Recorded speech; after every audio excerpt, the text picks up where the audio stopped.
നമസ്കാരം. പുനലൂർ മൂവാറ്റുപുഴ സംസ്ഥാന പാതയിലെ കോന്നിയിൽ ബൈക്കും സ്കൂട്ടറും കൂട്ടിയിടിച്ച് സ്കൂട്ടർ യാത്രികൻ മരിച്ചു. കോന്നി ബ്ലോക്ക് കോൺഗ്രസ് കമ്മിറ്റിയുടെ ജനറൽ സെക്രട്ടറിയും അട്ടച്ചാക്കൽ സ്വദേശിയുമായ പ്രകാശ് മാത്യു ആണ് മരിച്ചത്. 58 വയസ്സായിരുന്നു. ഇന്നലെ രാത്രി 8 മണിയോടെയാണ് കോന്നിയിൽ വെച്ച് അപകടം ഉണ്ടായത്. പ്രകാശ് കഴിഞ്ഞ ദിവസം KSRTCയിൽ പത്തനംതിട്ട ഡിപ്പോയിൽ നിന്നും പുറപ്പെട്ട ഉല്ലാസ യാത്രയിൽ അവസാനമായി എടുത്ത ദൃശ്യങ്ങളാണ് ഈ കാണുന്നത്. അവിടുന്ന് വട്ടിപ്പെരിയാറിൽ ഞങ്ങൾ 4 പേര് ഗവി വന്ന് തിരിച്ചുപോയൊരുവപ്പയുണ്ട്. ഈ അടുത്ത സമയത്ത് ഞങ്ങൾ 2 മാസം മുമ്പ് ഇന്തോ നേപ്പാൾ യാത്ര 24 ദിവസത്തെ യാത്ര ഇവിടുന്ന് മോദിയിൽ നിന്നായി പോയി തിരികെ വന്നതേ ഉള്ളൂ.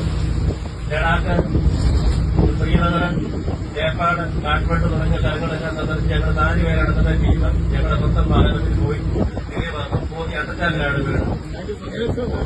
അതിന് സന്ദേശം ട്രെയിനോട്ടുള്ള അച്ഛന്റെ സന്ദേശവുമായിട്ടാണ് ഞങ്ങൾ പോയത്. ഞങ്ങൾക്ക് വലിയ സ്വീകാര്യതയായിരുന്നു. പഞ്ചാബിനും പിന്നെ മറ്റു സ്ഥലങ്ങളിലൊക്കെ നമ്മുടെ 23 സ്റ്റേറ്റ് ഞങ്ങൾ കവർ ചെയ്തു. ഈ വടക്കിഴക്കൻ സംസ്ഥാനങ്ങള് മേഘാലയ, സിക്കിം 2 വർഷം കഴിഞ്ഞ് പോകണമെന്ന് പ്ലാൻ ചെയ്തു. എല്ലാവർക്കും ശുഭദിനാശംസകൾ. നമ്മുടെ ടീം ലീഡറായിട്ട് പ്രിയപ്പെട്ട സാറിന്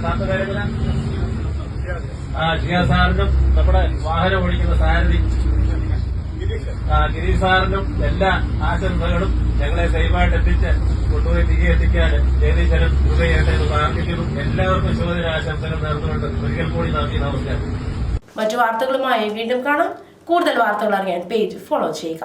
അറിഞ്ഞില്ലേ, അലങ്കാറിലാണിപ്പോൾ യഥാർത്ഥ ചന്ത. അലങ്കാർ ബുധനാഴ്ച ചന്ത. പച്ചക്കറികൾ തോട്ടങ്ങളിൽ നിന്നും നേരിട്ടെത്തിക്കുന്നു. ഫ്രഷ് ഐറ്റം, ഒപ്പം വിലക്കുറവും. എല്ലാത്തരം പഴവർഗ്ഗങ്ങൾ, പച്ചക്കറികൾ, അരി, വെളിച്ചെണ്ണ തുടങ്ങി നിത്യോപയോഗ സാധനങ്ങൾക്ക് 50% കൂടുതൽ വിലക്കുറവ്. അലങ്കാർ ബുധനാഴ്ച ചന്തയിലെത്താൻ മറക്കരുത്. അലങ്കാറിലെത്തിയാൽ എന്തും വാങ്ങാം വൻ വിലക്കുറവിൽ. Alankar hypermarket, supermarket, Pathanamthitta, Konni, Changanassery.